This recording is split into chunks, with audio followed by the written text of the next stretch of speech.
that is what is needed in India. Whether we reach that 300 million ton or not is a question to be debated. And I always wonder as to why industry leaders or particularly the government planners talk about 300 million ton.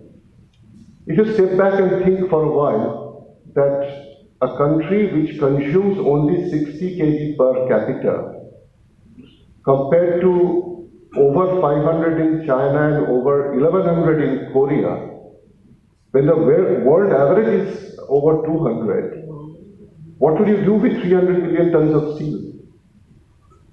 Just the other day, I happened to be in China for teaching a micro course for 2 weeks. The city where I stayed is next to the Yangtze River, and that very city has 10 bridges across the river, 10. Ever since my birth, I used to see only one Howrah Bridge in Calcutta, and in my lifetime now I've seen another. In India, how many places do you see 4-lane up, 4-lane down highways? And I saw that from the airport to the city where I lived, all over. So unless the country very heavily invests in infrastructural development, no matter how much innovative we are, will not be able to compete with any powers that be in the whole world in steel. Steel is the index for development. Anyway, so I told you that I'm going to talk about certain innovation domain which is very, very academic. Of course, we did hear a little bit about galvanizing or electrogalvanizing and offset the jet vapor deposition. So this is about, I'm going to talk about two aspects of my contributions to innovations. One bordering with the surface engineering and the other one is additive manufacturing, both using laser as a tool. If you look at these objects picked up randomly on the top, be it an engine block or a gear wheel or a compressor or a bearing, they're all made up of different materials for different purposes, but they have one thing in common. And that is explained in the bottom half. When they fail, all of them primarily fail from the surfaces. So, be it corrosion, be it wear, abrasion, or fatigue damage, or high temperature oxidation, the fault starts at the surface. So there are very many properties in the engineering domain which you can think of, which essentially depend on the surface and has very little to do with the bulk. One can think of physical properties like emission, color. One can think of chemical properties like catalysis or oxidation. And in the mechanical domain, when the forces are of mechanical nature, obviously we are aware of the properties called hardness, wear, or fretting, and so on. So, in order to improve the performance of components which are used in the day-to-day life, and which run the risk of degrading from the surface, what you generally do is called surface engineering, which is nothing but tailoring the near surface region, typically in length scale something like millimeter to nanometer, where you tailor the microstructure and the composition of the region so that the performance improves. And this you can do, the so-called surfacing approaches, you can do either by removal, where you essentially polish or machine. You can do modification, where you only change the composition microstructure without changing the dimension. Or you can add, for example, when you do cladding.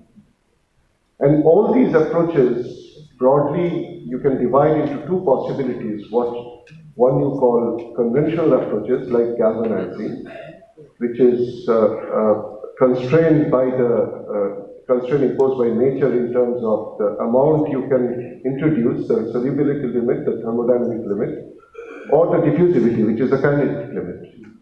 So there are very many which are age-old, well-established, and routinely practiced by the industry, and yet they have certain limitations. So on the other hand, you can apply certain directed energy fields, which are very focused, very precise, and extremely fast, and certainly much more novel than any of these conventional techniques. So the tool that I use is a non-contact power source which can deliver exactly the quantum of energy I want at the precise location for the precise time period. And laser is so useful because it's coherent, it's a monochromatic single wavelength, and very low divergence, and most importantly has very high power density. So without going to the physics of it, enough to say that the time taken to transfer the incident energy into lattice heat or sensible heat onto the component is less than a nanosecond, 10 raised to minus 9 seconds, less than that. So obviously it takes no time before you actually can transfer the incident optical energy into lattice heat. And now it is up to you or your imagination as to how you can improve upon the surfaces. So while you talk of laser processing, I'll assure you that it actually may sound very complicated, but actually it's fairly simple because you have only two process parameters to worry about. One is the quantum of energy per unit area that you want to input, which is the power density, and on the other hand, the time frame. If it's pulse laser, then you know exactly the pulse width, or if it's a continuous wave laser, then the area divided by the translational speed will give you interaction time. So only the amount of time you allow the beam to irradiate and the power that you want to input onto the surface. These two process parameters can make all three things possible. You can evaporate, you can machine, you can only heat, or you can melt and solidify. And this precisely takes care of any industrial manufacturing process that you can think of. Now I'll take you to the two specific examples. Tata Bearings gave me a problem of trying to improve upon the wear resistance of their bearing steel by certain innovative processes. We read in the literature that SKF was already selling bearings in Benedict form, which the steel people would definitely appreciate, is slightly different in terms of strategy than the hardened and tempered variety. So what we did was, we took the Benedict steel, we did laser surface hardening on it, so that it's like icing on the cake. A few micrometers from the top now converts into martensite, giving you certain lattice expansion and residual compressive stress on the surface. So you sacrifice RC64, bring it down to RC56, 58. In the process, you gain toughness, and so that the rolling contact fatigue of the journal and the bearing improves. And to make it more wear resistant, now only a few micrometers from the top, you shine with laser and convert, take it to austenite and quench by self-quenching, no quenchant, no coolant. By self-quenching, you convert this into martensite. And now the surface, up to a few micrometers, is RC64 and with residual compressive stress. So I'm not going to explain all these microstructures and figures, only to tell you that the wear, if you look at the figure on the right bottom corner, you realize the red one undergoes very heavy wear, and the bottom one, the green one, undergoes very little wear. And all this difference is created because of these differences in the microstructure created. We had to carry out certain thermal profile analysis to see as to what is the maximum temperature we are raising to, because nobody wants melting should happen. The reason is very simple. If you melt the surface and let it solidify, the stress that you develop on the surface will be tensile in nature, which is detrimental to all these bearing applications. We applied a very similar approach on austempered ductile iron, Schwelding graphitic iron. Through certain austemperic process, you convert into bainite, and then again we were able to apply the same principle to make the excavator Chauvel kit change its microstructure from ledeburite to martensitic. Now, we all know that ledeburite actually is much harder, but hardness is not equal to wear resistance. If you make things too hard, during the process, during the application, it may actually wear out faster. What we did was to prove that if you convert the excavator shovel tip using ossifer ductile iron as tougher, and now if you only do this, again icing on the cake, you actually make it much harder and more importantly, much more wear resistant. So there's a lot of explanations needed to tell you what exactly happened, but suffice to tell you that if you look at the top left corner, you see the hardness profile, and as a result, on the bottom corner, you see that the wear properties for the laser surface hardened ADI actually performs much better. You can even overlay. For example, if you are dealing with, Dr. Leakey mentioned about H13, so this is exactly H13. If you are using a shear blade or a roll or some kind of other component which develops some crack, it's very expensive to throw away a big tool, for example, a roll altogether. So you would like to refurbish, repair, and reuse. So what we were able to show is that by using laser, you actually overlay very precise dimension, restore exactly back into the same profile, and this works better than the competitive process of arc welding, because arc welding actually, you use a cellite which has a very different composition. The innovation here was that we were able to show that you can apply H13 powder on H13 tool steel and create a surface which is both strength-wise and wear resistance-wise better.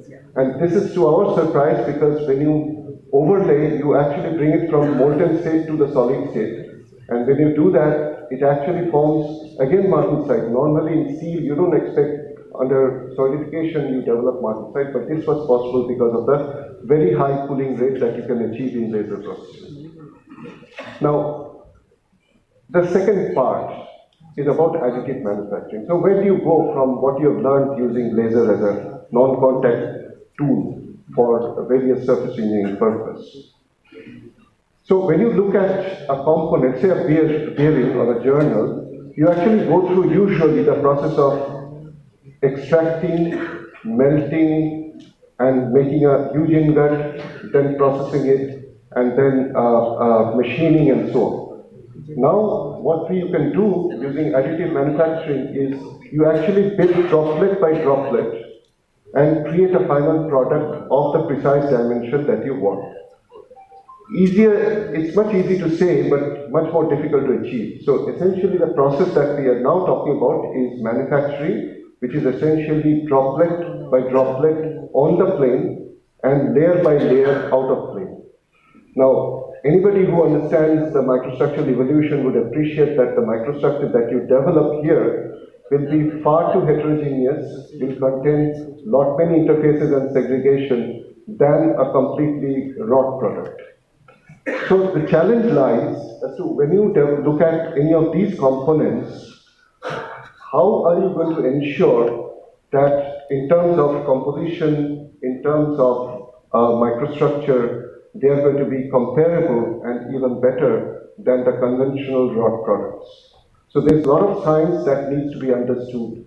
In fact, industry already has adopted, and I am aware that there are a number of examples available in the net which shows that even a turbine blade can be manufactured by additive manufacturing.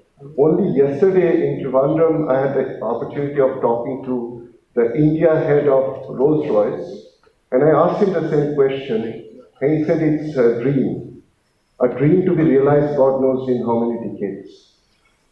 But a dream worth pursuing.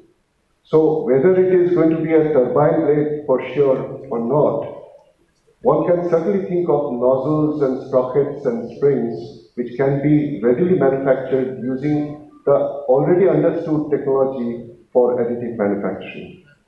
And when that becomes a reality, then we'll be pursuing a dream like this. This is a problem posed by a surgeon to people like us, that when he goes and opens a patient, unfortunately afflicted with cancer in the bone, he doesn't know exactly what will be the dimension after amputation. because cancer would have eaten up certain parts of the bone and not the bone. The surgeon always wants to retain the joint because that's the most important creation of nature among the bone structures. So having saved the joint, how much of the actual bone or the femur has to be amputated, that he gets to know only when he opens at the operation theatre. But he cannot wait and stitch it up and come back again next week to do the surgery. So he wants now an additive manufacturing guy to be sitting next door and take the photograph of the wound through fiber optic delivery, recreate the bone exactly fitting into this amputated dimension and deliver within half an hour. So that's the kind of dream that the future of manufacturing will pursue. And this is a dream which is worth pursuing because the whole definition of manufacturing then will be changed. And this is where I say innovation comes handy because much of the science is known or at least can be collected together, put together. Much of the engineering can be demonstrated, but the exact innovation, the exact incremental development that will allow the droplet by droplet integration in plane and layer by layer integration out of plane has to be understood and has to be realized. And then this is going to be possible. So I'll end up saying that in terms of laser additive manufacturing, there are a number of issues which are listed here in the middle. Dr. Leakey mentioned one of them. It's not enough to, for example, people tend to sell a story saying that, oh, you add element A, B, C, D, mix them up in a powder feeder, throw them into your laser spot, and then you create a component. So this is like, writing a story just to attract. Not realizable. What you need in most of the cases is 2 or 3 different alloy powders flowable. So it's not enough to produce the right powder. What I would request Midhani to very seriously explore is to produce atomized powders, spherical powders, which flows easily. Today in the whole world, there are hardly 3 or 4 companies which sells hardly 3 or 4 grades of such alloys. So there is a huge limitation. And if you want to pursue such futuristic manufacturing dreams, then it's high time we look in the total perspective and identify some of these gaps remaining. So that was my way of looking at the innovation in academia. You know, if you are, somebody asked me that, how does it feel to be back to academia after a stint in administration? I said that